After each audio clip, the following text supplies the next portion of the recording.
আসসালামু আলাইকুম বন্ধুরা, কেমন আছেন সবাই?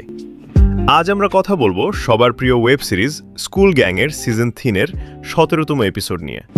প্র্যাঙ্ক কিং এন্টারটেনমেন্টের এই নাটকটি বর্তমানে ইউটিউবে বেশ ট্রেন্ডিংয়ে আছে। আজকের এপিসোডটি ছিল নাটকীয়তায় ভরপুর। চলুন দেরি না করে মূল আলোচনায় যাওয়া যাক। এই এপিসোডের মূল আকর্ষণ ছিল স্কুলের ক্যাপ্টেন অব দ্য ভিক্টোরি নির্বাচন। আমরা দেখতে পাই এমপি সাহেবের মেয়ে সাথী জেতার জন্য মরিয়া। সে এতটাই বেপরোয়া যে তার বাবার কাছ থেকে পিস্তল দেখিয়ে বস্তা ভর্তি টাকা নিয়ে আসে। শুধু তাই নয়, সে ক্লাসের সাধারণ ছাত্রদের টাকা দিয়ে ভোট কেনার চেষ্টা করে। সাথী ঘোষণা করে যে সে ক্যাপ্টেন হলে পরীক্ষার আগে প্রশ্নপত্র ফাঁস করে দিবে এবং শিক্ষকদের ছাত্রদের গায়ে হাত তোলা বন্ধ করবে। অন্যদিকে মিরাজ এবং তার দল এই দুর্নীতির বিরুদ্ধে রুখে দাঁড়ানোর চেষ্টা করছে। ভিডিওর সবচেয়ে শক্তিশালী অংশ ছিল অনন্যার বাবার নিখোঁজ হওয়ার রহস্য। অনন্যা সবার সামনে তুলে ধরে তার বাবা শফিকুল ইসলাম কিভাবে একজন সৎ নির্বাচন কর্মকর্তা হিসেবে সাথীর বাবা নাসিম মির্জার দুর্নীতির প্রতিবাদ করেছিলেন।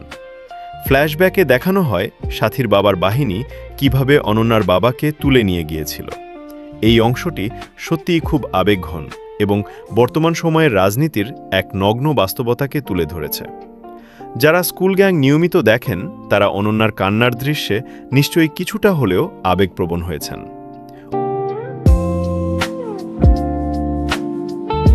অভিনয়ের কথা বলতে গেলে সাথী চরিত্রে তার দাপট এবং খলনায়িকা সুলভ আচরণ ছিল দুর্দান্ত। অন্যদিকে মিরাজ এবং অনন্যার সাবলীল অভিনয় দর্শকদের শেষ পর্যন্ত ধরে রেখেছে। স্ক্রিপ্ট রাইটিংয়ে ছোট ছোট কমেডি মুহূর্তগুলো হস্টেলের জীবনের আসল চিত্র ফুটিয়ে তুলেছে। বিশেষ করে হস্টেলের নিয়ম কানুন নিয়ে স্যারদের কড়াকড়ি এবং ছাত্রদের লুকোচুরি বেশ মজার ছিল। সব মিলিয়ে স্কুল গ্যাং এপিসোড 17 একটি টানটান উত্তেজনার পর্ব ছিল। এখন দেখার বিষয়, আগামী পর্বে অনন্যার বাবা কি ফিরে আসবেন নাকি টাকার জোরে সাথীই ক্যাপ্টেন হবে? আপনাদের কি মনে হয়? কমেন্ট করে অবশ্যই জানাবেন। বন্ধুরা, আজকের রিভিউটি ভালো লাগলে ভিডিওটিতে একটি লাইক দিন।